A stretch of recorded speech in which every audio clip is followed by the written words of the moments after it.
ত্রয়োদশ জাতীয় সংসদ নির্বাচনে ঢাকা ৮ আসনের স্বতন্ত্র প্রার্থী ও ইনকিলাব মঞ্চের মুখপাত্র শরীফ ওসমান হাদী ও চট্টগ্রাম ৮ আসনে বিএনপির মনোনয়নপ্রাপ্ত ও চট্টগ্রাম মহানগর বিএনপির আহ্বায়ক এরশাদুল্লাহকে গণসংযোগকালে সন্ত্রাসীদের গুলিতে আহত করার ঘটনায় দোষীদের দৃষ্টান্তমূলক শাস্তির দাবিতে প্রতিবাদ সমাবেশ ও বিক্ষোভ মিছিল করেছে বাগেরহাট জেলা বিএনপি।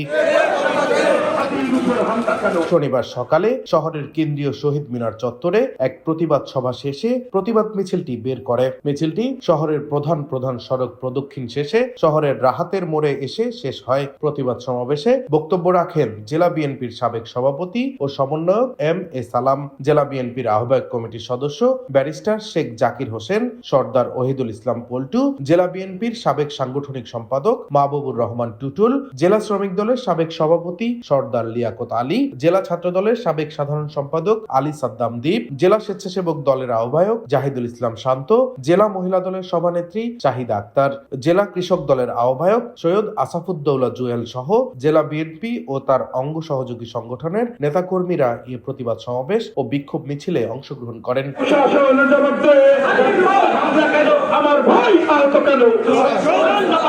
ডেস্ক রিপোর্ট, দৈনিক ডেস্টিনি।